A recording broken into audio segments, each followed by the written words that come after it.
శుక్రవారం ఐపీఎల్ 2025 సీజన్‌లో వర్షం కారణంగా కేవలం 14 ఓవర్లు మాత్రమే మ్యాచ్ నడిచింది. పంజాబ్ అలాగే బెంగుళూరు జట్ల మధ్య జరిగిన ఈ మ్యాచ్‌లో పంజాబ్ జట్టు 11 బంతులు మిగిలి ఉండంగానే 5 వికెట్ల తేడాతో ఆర్సీబీపై గెలుపు సాధించింది.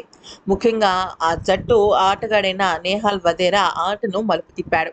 అయితే మ్యాచ్ అనంతరం శ్రేయస్ అయ్యర్ అంటే ఆ జట్టు కెప్టెన్ మాట్లాడుతూ ఏమన్నాడంటే, మనకి జీవితంలో ఎన్నో రకాలుగా ఒడిదుడుకులుంటాయి. ఎన్నో రకాల పరిస్థితులు ఎదురవుతుంటాయి.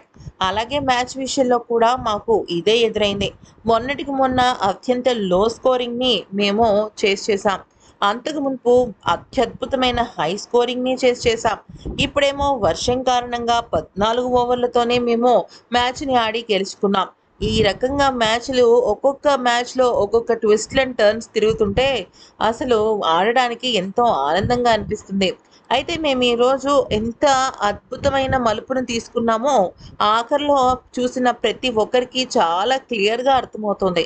అయితే మేము ఏ రకంగానూ కూడా ఆహ్, ఆట నుంచి పక్కకు వెళ్ళకుండా చాలా క్లియర్‌గా గురి తప్పకుండా మా ఒక్క ప్రణాళికలను సిద్ధం చేసుకుంటూ వచ్చాం. అయితే ఈరోజు బౌలర్స్‌దే ఎక్కువగా హవా నడిచింది. ఇక మేము ఎలా ఆడతామనే విషయం పైన మాకొక క్లారిటీ లేదు. ఎందుకనంటే వికెట్ గురించి నాకు పరిస్థితి మొత్తం అర్థమైంది.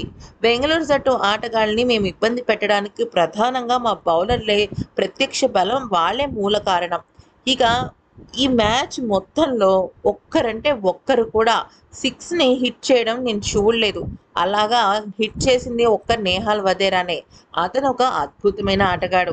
అతనికి తప్ప బహుశా ఇటువంటి వికెట్, ఇటువంటి పరిస్థితుల్లో 6లు, 4లు కొట్టే సత్తా మరింకెక్కడా లేదేమో అనిపించింది. అయితే నేను ఈ మ్యాచ్‌కి మునుపు చాహల్‌తో చాలా సేపు ముచ్చటించాను. చాహల్ ఎంత గొప్పగా బౌన్స్ బ్యాక్ అవుతాడు అనేది ఈ ఐపీఎల్ సీజన్‌లో మనకి ఇంకా చాలా మ్యాచ్‌ల్లో తెలియాల్సి ఉంది. ఈ ఐపీఎల్‌లో ముఖ్యంగా మొన్న మ్యాచ్ తర్వాత చాహల్ ఐపీఎల్ హీరో అయిపోయాడు. తనొక బెస్ట్ బౌలర్. అయితే వికెట్ మీద ఆధారపడినప్పటికీ కూడా న చాహల్ చాలా గొప్ప ఆటగాడు. కానీ ఈరోజు మ్యాచ్ గెలిపించింది మాత్రం నేహాలే అంటూ చెప్పుకొచ్చాడు.